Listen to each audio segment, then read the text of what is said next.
Coming to you from our studio here in Sydney and streaming all around the world, it's Still Life Crisis with Llewellyn Skye and Deni Rayneau. Can you believe how long it takes to set this stuff up? Trial number 32.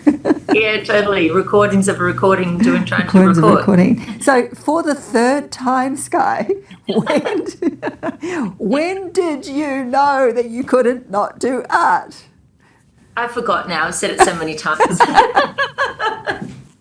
One more time. All right. When did I know I could not do art? Something like that. Yeah. I knew in my 20s when I went to the National Art School and went for the interview and got in, and you go to the big, amazing school itself. It's this big old jail in Sydney. And walking out of there, I knew that it's possible for me to be an artist, for one, and that was it. I wanted to do it to my last breath. What about you? Yeah, hang on a sec. Don't go off you so quickly, because I'm interested. Like, what were you doing before that? As in, were you doing art? Like, what made you go to NAS? What made you decide that was something, a possibility? I was a hairdresser. Well, I'm always going to be a hairdresser by trade, but I was working full-time as a hairdresser for myself. But I would always draw. I've always drawn and painted at home. Even when I went through my apprenticeship, I'd come home and draw and paint at home, and all my friends would buy me art stuff. And it was just that I didn't think you could be an artist. I didn't think it was an option. So then I did a night or an evening course, which was about 6 weeks or something, in Newtown, and they suggested that I apply for the National Art School. So I didn't even know that it existed. So that's, I just looked it up and went there, and then I was like, oh my God, there's a world of other people like me, and you can make a living out. Well, that's a whole different story. Make a living out of it. So that's me. But what about you? God, when I was back at, say, school and going, into that university age, it wasn't even a possibility. I don't even think it, to be honest, I don't even know that it crossed my mind that was in any way, shape or form something I could do. So I went into graphic design and advertising in that world. And it wasn't until much, much later, probably after I had kids, that I even started painting again. So I was maybe in my 30s. And it just became something kind of fun, something that I did when I was at school and something that I loved. So I kind of did it in the background as something that I enjoyed, but didn't take that seriously. And then it was my 40s that I went through a series of life humongous moments. And somehow or other, painting was that thing that I just turned to, that lit me up and that kind of held me during some really difficult times. So that was kind of like when I discovered my real passion for it back then, was maybe in my 40s, and it became something that was just like I couldn't live without it. Like maybe you can't live without an exercise program or a meditation practice. It was kind of like that for me then. Yeah, I feel like if it's in you, like if you're meant to do it, that's the feeling, isn't it? It's so consuming that you just, despite all the hard road and the ups and downs, if it's in you, you just know you got to do it. Yeah, but don't you find, particularly because I know you mentor a lot of art students, and I do, and a lot of them are women that are at that later stage in their lives, that a lot of women don't discover it until they're past their career or looking for something different kind of later, after 40 kind of area. Do you find that? Yeah, and maybe it's something like what you said, that, and for me as well, in different ways, that you just don't realise that it's a possibility, and that people don't take it serious. Yeah. It's also another conversation. Yeah, and then there's this something. What I find interesting is that there's that something that's burning inside that you want to express in some way, and kind of colour becomes that thing. For me, it was colour. It was just like, I need to express myself through colour. in whatever form that comes out. And it was always abstract for me. Was it always abstract for you? Well, I was figurative when I started, but never realistic figurative. I was always pretty messy. So I wouldn't have called it abstract as such, but I have become more abstract as I go along. Yeah. Yeah. But definitely my style leans into that because it's so messy, people don't actually know what the hell I'm doing anyway. Yeah, well, I relate to that messy bit. So back then, because I imagine that lots of artists out there kind of relate to the idea of discovering that moment when you know your life can't do anything but do art. Back then, what was kind of else was happening in your life? Like, and then did you just go all guns blazing, I'm becoming an artist? What did everyone around you say? Were they all encouraging? Like, what was the environment for you? I was in a relationship that we were, I don't know if we were engaged, but serious relationship. I'm now married to Patrick and we've got children. So yeah, it's funny because a lot of people were like, you're doing what? And I was very busy with my hairdressing. I had a huge clientele. I was working night and day that followed me for years and I would do the hair for years. So for me to all of a sudden, you know, it wasn't all of a sudden for me because I loved it, but say, oh, I'm running off to art school. There was a lot of questioning about that and doubt, not for me, but from a lot of people around me, 100%. They were like, why? I hate that question, but why are you running off to art school? And why would you get a degree in art? Or why would you think that, you know, that it's credible? Expectations? Was it expectations of like, you know, you got this great job, you're doing really well, what the hell are you doing? Yeah, and I did always want to open my own salon years ago when I first started. So I suppose people around me thought, right, that's her trajectory. She's going to be a hairdresser. She's going to get really busy. She'll, you know, get good at it, and then she'll get a salon, and then she will die. I don't know. But so when, I went, oh, actually not doing that. I'm going to become a poor artist for years and come home with paint all over me instead of hair. And then it's not until something serious happened, you know, like I made a certain amount of money or got a certain amount of credibility that people went, oh, right, yeah, you're an artist. Like the people I'm talking about that doubted me. And then those people now tell their friends, oh, Skye's an artist. Like, yeah, you know, she's with me. And it's like, oh, really? Yeah.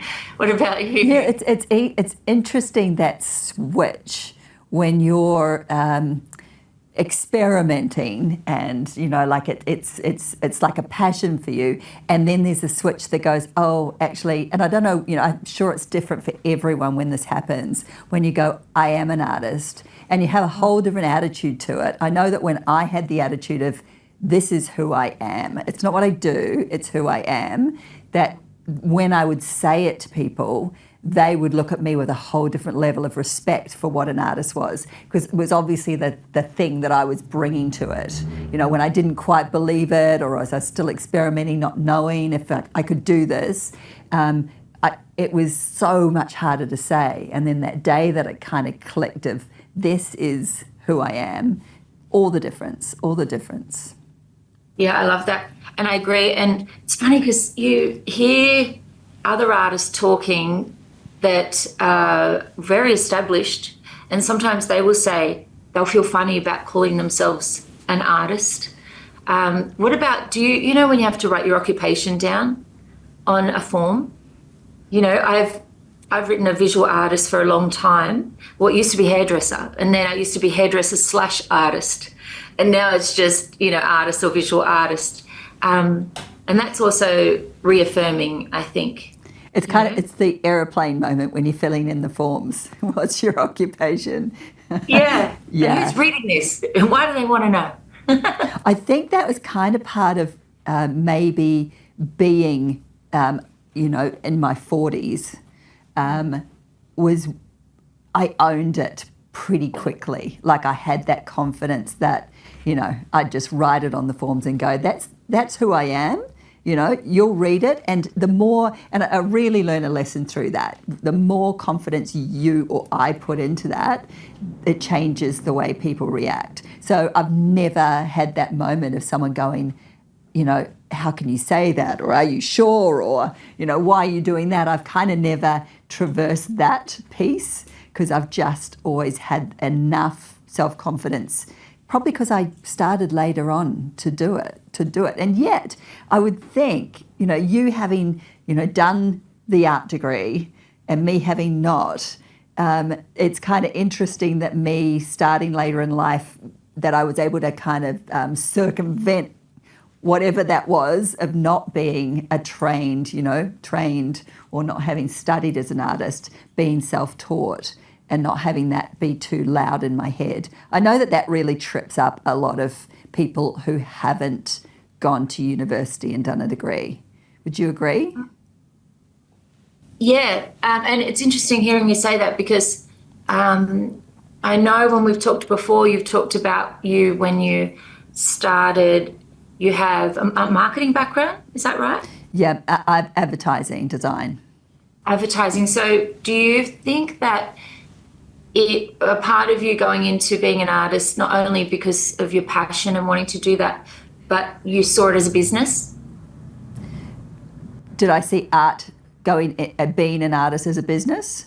Yeah, like you're like, right, I'm going to create a business career as an artist, or was it just a bit with your eyes closed, jumping in blind, or just wondering from your incredible background, did that filter in as, okay, this is a business and approaching it in a certain way, and that's a decision, I'm an artist now? I don't know, just wondering how that works. Okay, let's talk about what happens in your 40s.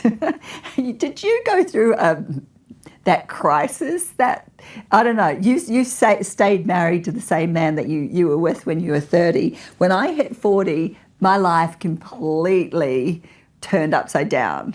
I lost my mum, my marriage completely ended, my business went, everything just within about 6 months to a year completely exploded. So art was something that I relied on, as I said, as kind of something that I just needed to do. I loved it. And so it wasn't even a thought about making into a business. I started to pull away from the design stuff, mainly because it just felt, when you go through massive life changes, particularly losing your mum, you start questioning, what the hell am I here to do? And advertising, because I was in fashion advertising, art direction, became so meaningless. And art was what it was that gave me meaning. So nothing about it was a business for me then. It was probably as I just couldn't, the more I did real art, the less I could do the the graphic art. And I thought, I need to find something else. And in the background, art was always there. And it was not until my 50s, that was 10 years of experimenting and having it there and doing all kind of self work, inner work. It was in my really about 50, that I just got this kind of sense that, what if I moved the joy into the center of my life? And that was my moment. When I did that, oh, holy shit. It was almost like, oh, that's everything now. That's going to be the center. So that means I'm going to make money from this. I'm going to be doing this every day. I need to shift my life to make sure that this is front and center, because it gave me so much joy.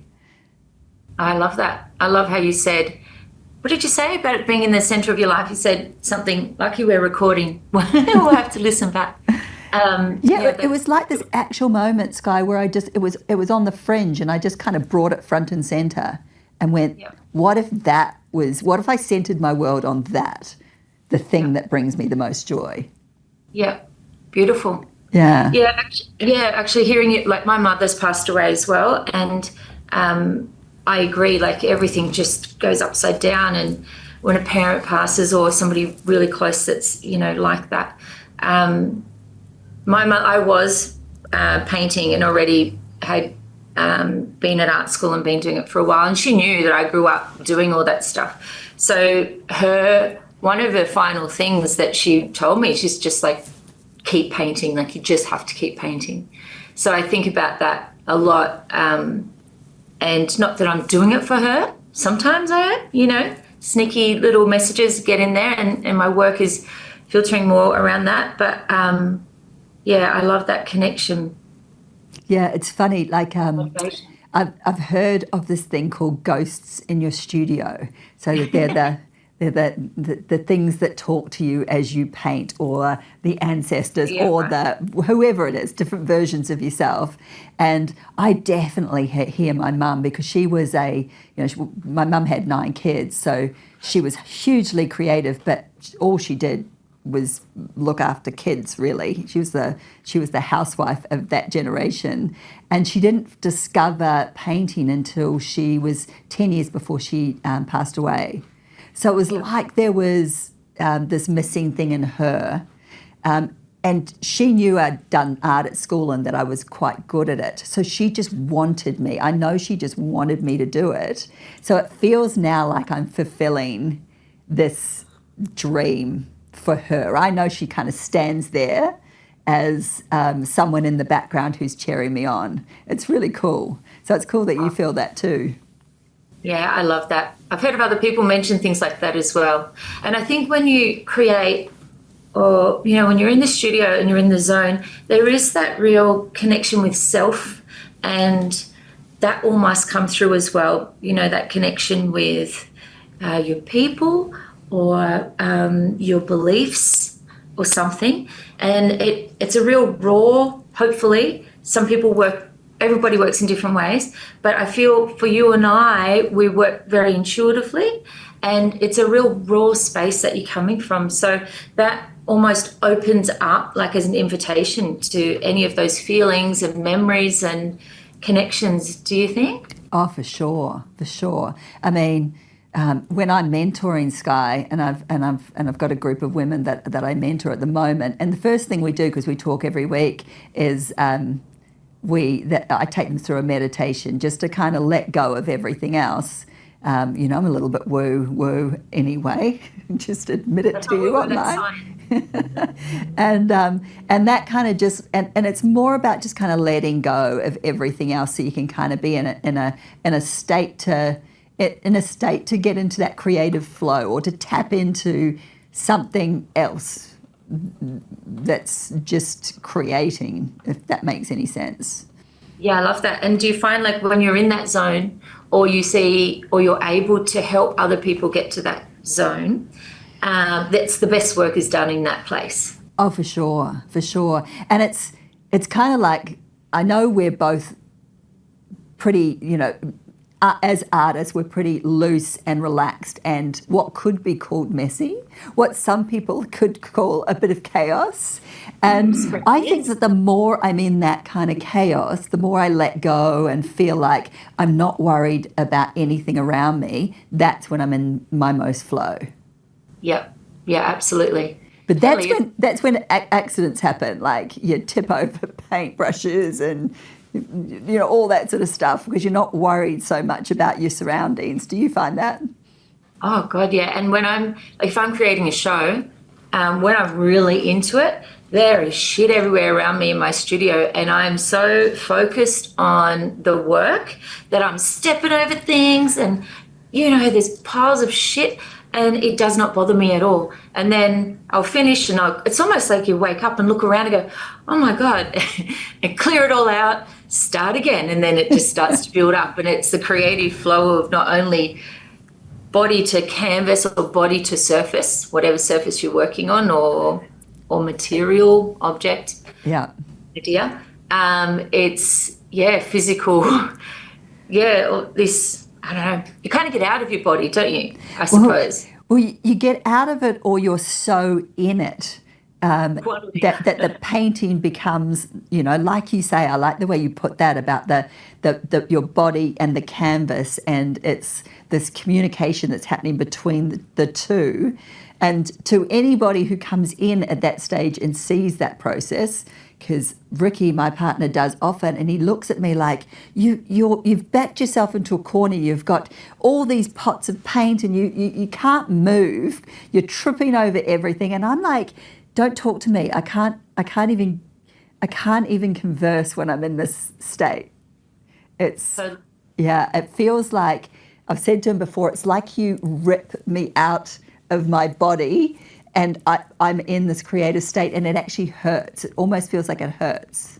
Oh, I love that. Yeah, I'm the same. Patrick will come home from work, and if he comes up to my studio, he might start telling me something that has, and it's when you're in the zone, and it's usually a certain time of day or a certain time of however long you've been working. And yeah, he'll ask me questions about, what, blah, blah, blah, very practical things. And you can't, but like he's speaking German. I'm like, what? What? I can't, hang on. And then he'll just go, oh, I'll ask you later. And come back, because he's like, I just can't. It took me so long to work that out, that it does sound like a foreign language. It's like, I can't go back into English. I'm an art. Totally. Artlish. Artlish. I love it. Artlish. It's a new language. It is a new language. So there's 5 languages of love, and there could be 6 languages. But ours would always be art. Well, ours is art supplies, right? Without a doubt. The way to my heart, buy me some paint. Yeah, and mess. We do this because we love you. Exactly. So I'm interested with that. I'm going to go on to when you decided, okay, I'm going to go to uni, I'm going to do a degree, this is my life, I want to paint forever. What was your first space like? Like, what did your first creative space look like? When I first went to art school, it would have been basically on kitchen benches and things, like anywhere I could do anything. I remember it must have been in our 3rd year, and Patrick and I weren't living together at the time, but you're spending most of the time together. And he had this bedroom where he was renting with these guys, and it was beautiful. It was in Annandale, Annandale in Sydney. Yep. And this beautiful big room. And so I would stick all of my drawings on all of his walls everywhere, so I could kind of see what was happening with my work. Were they working together? So my studio looked like Patrick's bedroom, my bedroom, my kitchen bench, whatever, wherever I could kind of do something. And obviously I was working a lot. When I did my degree, it was full-time at National Art School, so I was there a lot. So that was also my studio as such. And then because now we live on the Gold Coast, I was painting actually in this room. Well, I did it a few different areas of the house, but that corner behind us, this never used to be my studio. So I used to just set up an easel in the corner, and then in that corner, and then I said to Patrick, I really need a wall space. So we put, that's a piece of plywood, like a false wall, onto a wall. So that was my first space. And then I said, I need more. So I've taken over that, and then that corner. And then now I've kicked us out of our bedroom, moved us into another room, which you've seen, which has changed a little bit again. And now this space I've got drying racks, and this is more my sitting, thinking, washing things in the sink space. And now I've got that, so it's just kind of grown. What about you? Where did you fit? I think that's a normal thing, though. I think unless people maybe have been, like their parents were artists or something, and they had a concept of, or had a studio, they lived around that. Yeah. I think it's more often not quite common to kind of start on the kitchen table, and then, depending on how much you do it, to how much space you start to gather. What about yourself? Yeah, and it's also something that I think stops a lot of people, is they just think, I don't have the space, or I want to. It was I just found in a way similar to you, I just started to take up more and more space till there was a point where the lounge room was my studio, and I had covered it completely with drop sheets, and you couldn't come through the loungeway without standing on my artwork or moving it or moving paints, because it was all everywhere, because it was the only space I had. So it was just like, okay. And then when it got to the point where, okay, we can't actually function in this space anymore because of my stuff, I took over the garage and I just made that my next creative space until that became like, all right, where are we? What are we doing here? And it just started to take over every area of my life. And then it was like, maybe we need more space. Maybe I need more space, and this can be an actual thing, and I can do a lot more with this. So it took a bit of time, but it was seriously, I was on my coffee table to begin with. I might have had like a little easel because there wasn't the space, but then I just wanted to paint bigger, because that's what happens, right? You just want to paint bigger, so you need bigger and bigger and bigger spaces. Yeah, absolutely. And also that determines, I feel, the size of work you do work in. So even if you want to paint big, just say you're traveling and you don't have that option, generally your works will become small, because you might be doing them when you stop on the side of the road or from the car, or, wherever you sleep, somewhere overnight, whatever. And then, but if you are able to work out that you can get some wall space, then that is a reflection on your work. And I agree. And I think you and I are very similar in the way that we can't get big enough. You've got to move our bodies and make mess and be quite free. So small just is quite restrictive to us. So it's a necessity for us to take over the world. Take over the world. We're taking over the world. There is no doubt about it. In fact, I really think that we'd do a lot better than the people that are running the world at the moment. But we won't get into that. We'll stick with that. No, we'll paint them out of it. Shush now. Have you painted small? Yes. Yes, I have. And it's not good. It's not great at all. Well, it's funny actually. Yeah, if I tried to paint small, like obviously I didn't at the beginning. I was able to do smaller pieces, but I feel like when you do bigger and you kind of get comfortable, it's very hard to go back. But recently I've got some paper on the floor in my studio, and I was playing around with ideas there and then jumping onto the big canvas. And I've looked back at the paper. When I say small, it's like, that's small for me. Yeah. I'm really enjoying them. So I definitely love big, but I really like the little experimental pieces, but it's probably a one-off thing. God, I love paper. I love paper. Whenever I'm painting on canvas and then I experiment on paper, I'm like, I just love the way that paper takes paint or pencil or pastel, or, it just is like a whole different thing. Absolutely. And I would do these marks on the paper and think, great, I'm going to do that on the canvas. And it just does not translate at all, because, like I say, you've got the smoothness of the paper picks up those lines, and you don't have to be precious about it, right? It's paper. Yeah. And I find this, and you would too, with a lot of students, they have all these ideas and they're playing and experimenting, and then they've got this canvas in front of them that costs a lot of money. So all of a sudden there's that, they not freeze, but there's that pressure. I think that's the word. And so that kind of makes them freeze, and then, changes their painting style or just completely stops people in their tracks. Yeah. So it's interesting bouncing from both, and cardboard is also wonderful. Oh, yeah, you do a lot on cardboard, don't you? I tend to get big rolls of paper and I'll put them up on my wall just as like, this is just for me. This isn't for anyone else. I'm just going to have fun on a big roll of paper that doesn't mean anything but to me. And that allows me to be even freer. But with my students, I get them to use unstretched canvas, because I think there's something less precious about unstretched canvas.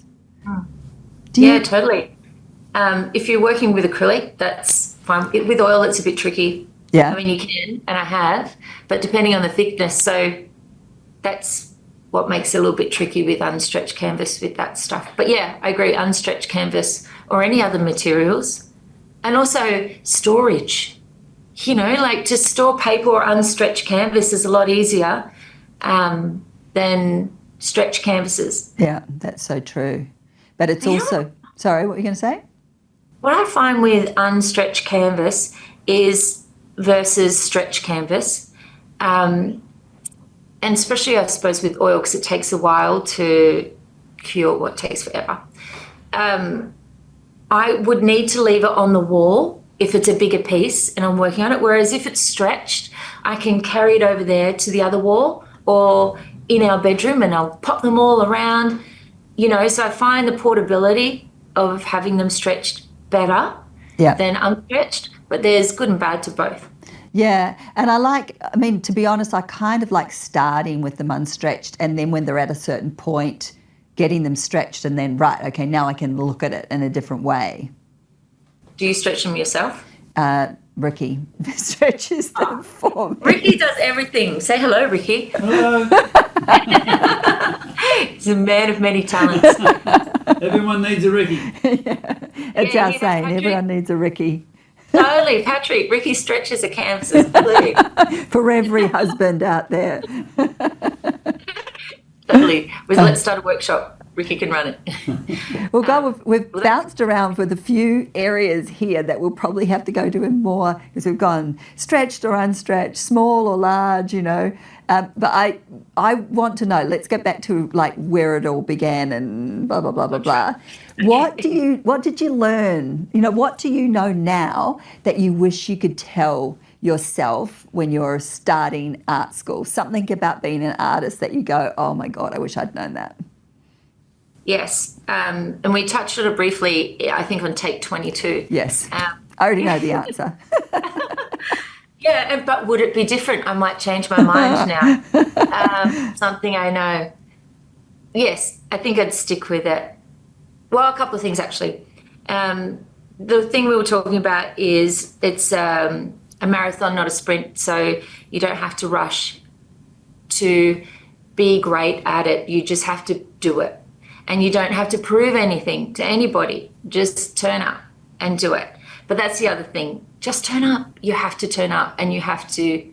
It's one thing thinking about it and wanting to do it. It's another thing, even if it's at the kitchen bench, picking up that pen and paper, just do something. And little tiny things, it's a butterfly effect and little tiny things all roll together into momentum and then something happens.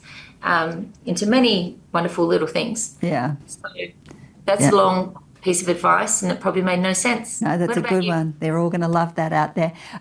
Honestly, it's a little bit similar, and that is that consistency is the most important.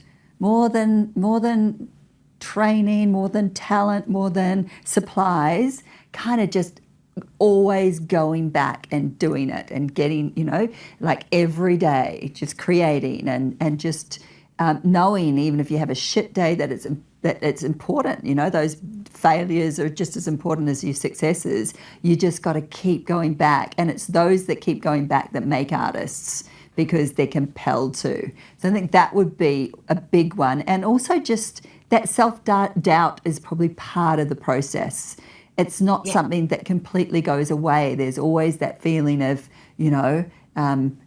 is this, who the hell do I think I am? All those voices that, you hear, all those other ghosts in the studio that are your voices of negative voices. They're going to be there. So just, they're going to be there and do it anyway.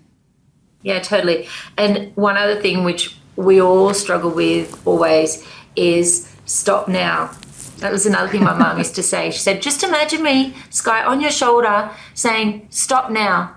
Because we get to a point and I see it, I do it all the time myself, and I see it with a lot of people, that something about it is great and it's working. Just stop, walk away rather than keep going. But that's a lifetime. It's not to a young artist or an artist earlier on wanting to do it to now. That's just a constant thing. Just stop. Leave it alone, turn it around, walk out, and then come back to it. Oh, 100%. Ricky will tell you that a lot of my paintings have 3 finished paintings on them because but there's a bit of me that knows that I don't stop because I enjoy it so much. Does that make sense? Like, it's like, oh, I can see that's finished, but I just can't stop because I'm having so much fun. And it's like, that's where the process becomes me. Like, it's more about the process of creating the art than it is the finished piece. Yeah. Yeah, I love that. Yes, but then if we could make you stop, we would, like Ricky said, have 3 amazing paintings. That's true. Yeah, absolutely. Or like there's that thing of people wanting to make a painting, and we all do it again, that sometimes if you put a few strokes down and it's working, you kind of go, I know there's something about it, but can't be a painting yet because I haven't not labored over it, but like, or so there's that trap, that's tricky. Or it can be so many things. Like a painting is never finished a painting's only finished when you stop painting. So it can always keep being resolved or keep going in other places. There's never A, B, C, D, through to Z. Okay, now we've made a painting.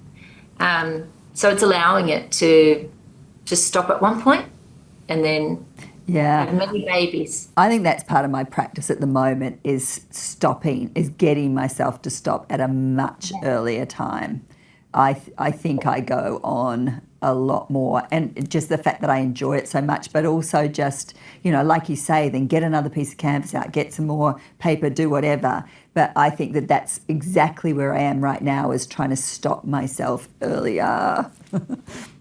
Well, just put a timer on. Oh, yeah. Just give yourself, I find that so good with students. Whenever they do something in 5 minutes, they're like, oh, wow, I did that. And they're all great paintings. Whereas if there's no timer and they've got all day, that first 5-minute great painting turns into something else that you're like, hang on, it was amazing. Why did you keep painting? So thanks for that advice, Skye. I appreciate that. Put a timer on and give yourself 10-minute challenges or 5-minute challenges. Yeah, brilliant. I love it.